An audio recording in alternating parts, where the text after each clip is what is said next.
Top 10 na pinatumba ni Alas Casimiro. Top 10. Casimiro versus Lasarte ng Argentina. Ito yung laban na hindi malilimutan ni Casimiro dahil sa kaguluhang pangyayari. Dahil nga ilang beses pinabagsak ng ating pangbato ang kalabang Argentina na nagmistulang corn beef sa laban dahil halos gutay-gutayin ni Casimiro ang kalaban. Sa huling pagbagsak ng kalaban ay lumipad ang mga sari-saring bote ng tubig at upuan. Mabuti na lang ay agarang nakapagtago at ligtas ang kampo ni Casimiro. Wow! Sige, tago sa silong! Top 9. Casimiro versus Armando Santos ng Mexico. Siya yung tinaguri ang Cobra ng Mexico kaya hindi na nag-aksaya ng panahon ang ating pambato. Sa first round ay pinaulanan na ng mga kombinasyon, pinatama ni Casimiro ang matinding kaliwa at bumagsak ito. Binigyan ng kanan, left hook, kaboom! Bagsak mga kuboksingero. Second round ay muling bumitaw ng malalakas na kombinasyon at tuluyan ng bumagsak at hindi na nakatayo kaya tinigil na ng referee ang laban. At ayun nga, finish, pass your paper. Top 8. Casimiro versus Canchila ng Colombia. First round pa lang ng laban ay naging mahigpit na ang laban ng dalawang mandirigma.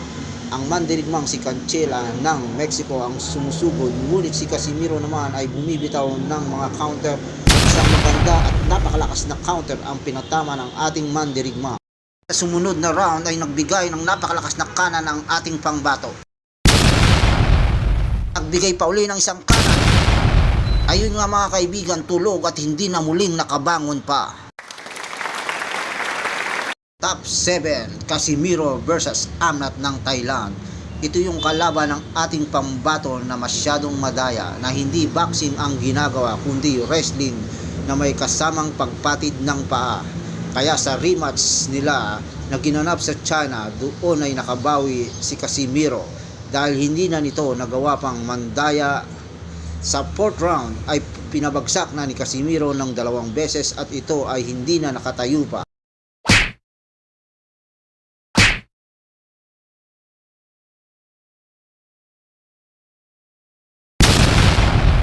Bagsak mga kabaksi. Ayan, tumayo pa. Ito sa'yo, boom. Ayan mga kabaksi, mabilis ang karma, namilipit siya sa sakit. Kaya nagwagi na naman ang ating pangbato. Alas Casimiro.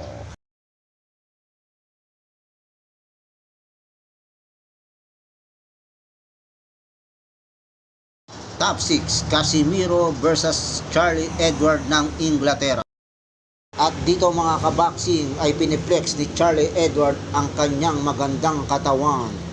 At dito rin ay sinisenyas niya na maagaw niya ang belt ni Casimiro ang ating pangbato. Charlie Edward ang top prospect na hinarap ni Casimiro. First round ay dikit ang laban kaya panay lusob ni Casimiro. Pung ito ay malalaman kung sino ang nakakalamang at nararamdaman na rin ni Charlie Edward na nahihirapan siya.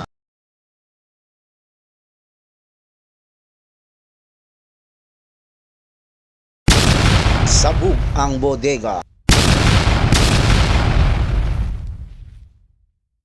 Bagsak mga kabaksi. Ito ay pinayupan ng binayo ni Casimiro.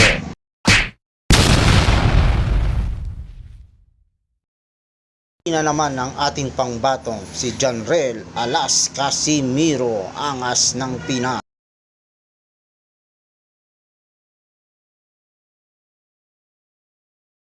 Top 5. Casimiro versus Kenya Yamashita ng Japan. Ang labang ito ay ginanap mismo dito sa Pilipinas. First round pa lang ay nagpakita na ng magandang salpukan ng dalawang mandirigma. Dito makikita kung sino ang mas matibay. Pero nangingibabaw ang tigas at lakas ng ating pangbato, tila sintigas ng kalabaw dahil sa binitawang kaliwa, kanan at tila maso. Bitaw uli ng kombinasyon.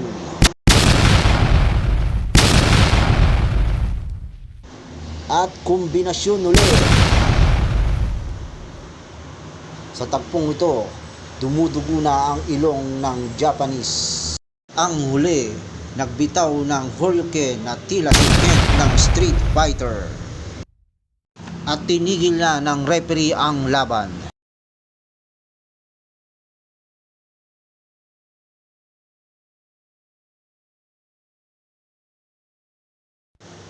Top 4, Casimiro versus Cesar Ramirez ng Mexico. Ito yung mandirigma ng Mexico na dumayo mismo dito sa atin sa Pilipinas para subukang agawin ng belt ni Casimiro. Dito mismo nagpakita ng galing ang ating pangbato sa mismong teritoryo. Hindi naging hadlang ang tangkad ng kalaban sa gitna ng laban.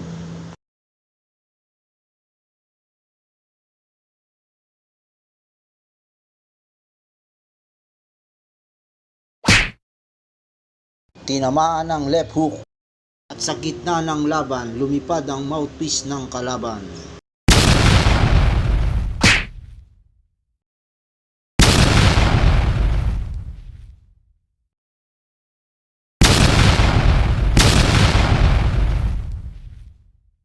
At muling nagwagi ang ating pangbato. Top 3, Casimiro versus Franco ng Mexico. Ito yung laban ni Casimiro sa US na hindi naipalabas sa telebisyon. Pero ito ang dapat mapanood ng maraming tao. Ito yung laban ng dalawang mandirigma na umaatikabo at walang nagpabatalo. Pero sa huli, nanaig pa rin ang tigas ng ating pangbato.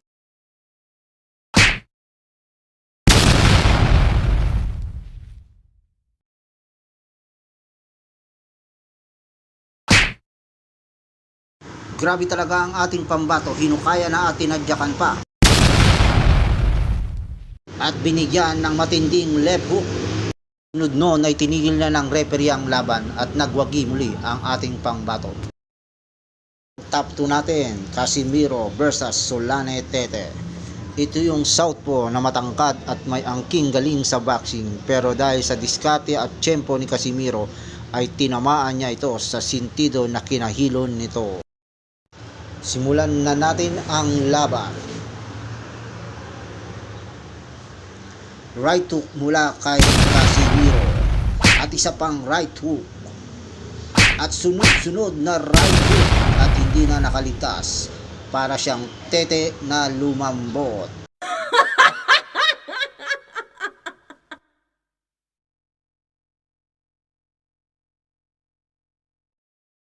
Muling nagpaulan ng malalakas na kombinasyon at hindi niya na ito tinigil hanggang sa tinigil na ng referee ang laban. Panalo na naman po ang ating pangbato na si Janrel Alas Angas Casimiro. Ang top 1 po at nangunguna sa ating listahan, Casimiro versus Micah. Ito yung laban na patigasan at walang urungan sa laban, matira ang matibay. Dito sa laban na ito ay animoy na hiwalay ang kaluluwa ng kalaban. Kita natin dito ang tigas ng ating pangbato. Nagbitaw na malalakas na kombinasyon ang ating pambato para patiklupin ang malakas na kalaban.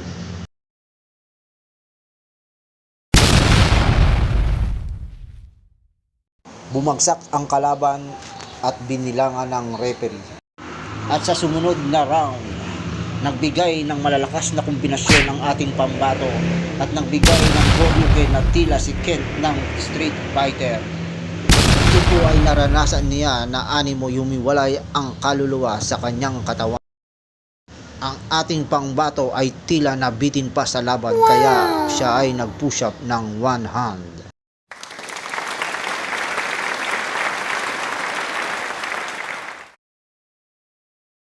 Thanks for watching. Please subscribe, like, and share my video.